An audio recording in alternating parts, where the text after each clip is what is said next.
நிஜமாவே ரொம்ப வித்தியாசமான எக்ஸ்பீரியன்ஸ் தாங்க கும்பகோணம். சாரங்கபாணி கோயிலோட அந்த பெரிய தேர் இருக்க, அந்த தேரை பார்த்தாலே அப்படியே நம்மளுக்கு சந்தோஷமாயிடுங்க. பார்க்கறதுக்கு அவ்வளவு அழகா இருக்கு. அந்த கார்விங் பண்ணிருக்காங்க பாருங்க, நிஜமாவே ஃபேன்டாஸ்டிக்ங்க. ஓகே, இப்போ வந்து ஒரு ஃபேன்டாஸ்டிக்கான குக்கிங் ரெசிபி உப்பு புளி மிளகாய் உங்களுக்காக காத்துட்டு இருக்கு. அதை போய் பார்த்துட்டு வாங்க. வணக்கம். இன்னைக்கு உப்பு புளி மிளகா நிகழ்ச்சியில உங்களை சந்திக்கிறது ரொம்ப சந்தோஷங்க. இன்னைக்கு நம்ம பார்க்க போற ஒரு வித்தியாசமான சுவையான டிஷ் என்னன்னு பாத்தீங்கன்னா, அது வாழைப்பழ பணியாரம். அந்த பணியாரம் எப்படி செய்யறதுன்னு பார்க்கலாம். அதுக்கு முன்னாடி அந்த பணியாரம் செய்யறதுக்கு என்னென்ன பொருட்கள் தேவைன்னு பார்த்துடலாம். வெல்லம், ஏலக்காய் பொடி, முந்திரி திராட்சை, நெய், வாழைப்பழம், மைதா மாவு, தேங்காய், எண்ணெய். தேவையான பொருட்கள்லாம் பார்த்தாச்சு. இப்போ இதை எப்படி செய்யறதுன்னு பார்க்கலாம். முதல்ல நம்ம மைதாவையும் வாழைப்பழத்தையும் மிக்சியில போட்டு அரைச்சி எடுத்து வச்சுக்க போறோம். இப்போ மைதா மாவு மிக்சியில போட்டுக்கலாம்.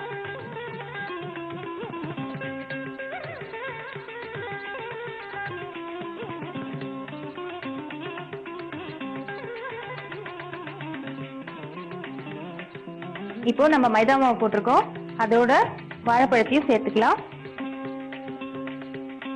இப்போ இதை நல்லா அரைச்சிக்கலாம்.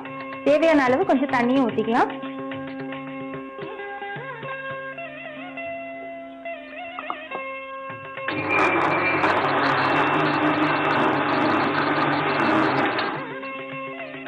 இப்போ மைதாவும் வாழைப்பழமும் நல்லா ஒன்னா கலந்து பிளெண்ட் ஆயிருக்கு. இப்போ இதை தனியா எடுத்து ஒரு பவுல்ல போட்டுக்கலாம்.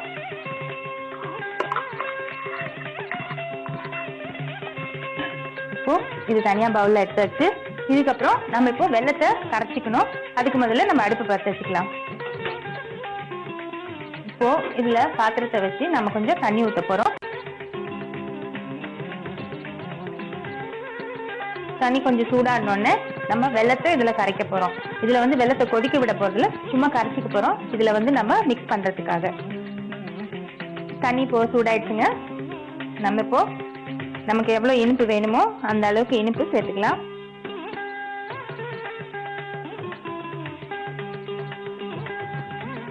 இந்த வெல்லம் மொத்தமும் நல்லா கரைஞ்சிடணும். இப்போ வெல்லம் கரைஞ்சிருச்சு, அடுப்பு ஆஃப் பண்ணிடலாம். இப்போ இது லேசா ஆறுனதுக்கு அப்புறம் நம்ம இதை வடிகட்டி நம்ம அரைச்சி வச்சிருக்கோம் இல்லையா, இந்த மாவோட நம்ம கலந்துக்கணும். அது கொஞ்சம் ஆறட்டும். அது வரைக்கும் நம்ம நெய்யில முந்திரி பருப்பையும் திராட்சையும் வறுத்து வச்சுக்கலாம். அடுப்பு பற்ற வச்சுக்கலாம்.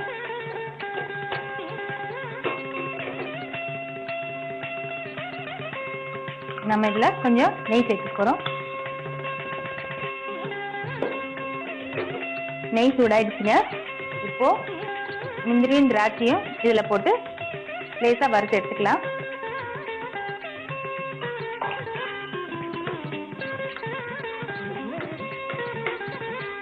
இப்போ இது வறுபட்டுடுச்சுங்க.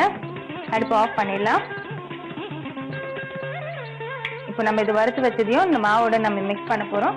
இப்போ இது ரெண்டும் ஆறட்டும். அதுக்குள்ள நம்ம அரைச்சி வச்சிருக்கிற இந்த மாவுல நம்ம என்ன பண்ண போறோம், தேங்காவை இந்த மாதிரி பொடி பொடியா கட் பண்ணி வச்சுக்கோங்க. அதை இந்த மாவோட நம்ம மிக்ஸ் பண்ண போறோம்.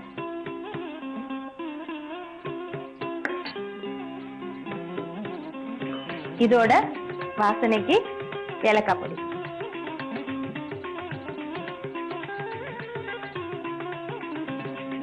இது நல்லா கலந்துருங்க. இப்போ இதோட நம்ம வெள்ளை தண்ணி ஆறி போயிடுச்சு, அதை இதோட கலந்துடலாம். உங்களுக்கு எவ்வளவு ஸ்வீட் வேணுமோ அதை பார்த்துட்டு நீங்க இதை மிக்ஸ் பண்ணிட்டு கூட நீங்க யூஸ் பண்ணிக்கலாம் திரும்பவும். இதோட நம்ம நெய்ல வறுத்து வச்சிருக்கோம் இல்லையா முந்திரி திராட்சை, அதையும் இதோட சேர்த்துடலாம். இப்போ இது எல்லாத்தையும் நல்லா ஒன்னா கலந்து எடுத்து வச்சுக்கோங்க. பாருங்க, இந்த கலவை ரெடி ஆயிடுச்சு. இப்போ நம்ம அடுப்பு பற்ற வச்சு எண்ணெய் சூடாக்கி, அந்த எண்ணெய் சூடானதுக்கு அப்புறம் நம்ம கரண்டில இந்த பணியார மாவை விட்டு பணியாரமா சுட்டு எடுக்க போறோம். இப்போ பணியாரம் பொரிச்சு எடுக்கிற அளவுக்கு நம்ம எண்ணெய் ஊற்றி சூடாக்கிக்கலாம். நல்லா எண்ணெய் சூடாகணுங்க. கொஞ்ச நேரம் வெயிட் பண்ணுவோம். இப்போ எண்ணெய் நல்லா காஞ்சிட்டு வருதுங்க. இதுல நாம ஒரு குழி கரண்டி வச்சு கொஞ்சம் கொஞ்சமா மாவு எடுத்து ரவுண்ட் ரவுண்டா ஊத்தி வைக்கணும்.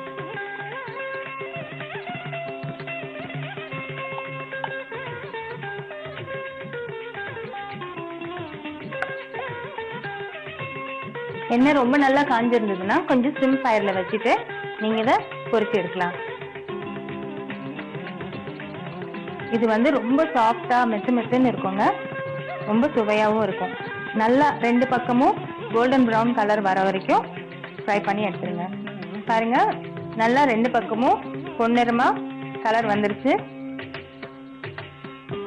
இப்போ வாழைப்பழ பணியாரம் ரெடி.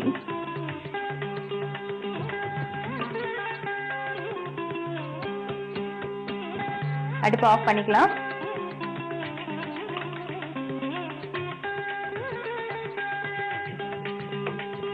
வாழைப்பழம் உடம்புக்கு ரொம்ப நல்லதுங்க.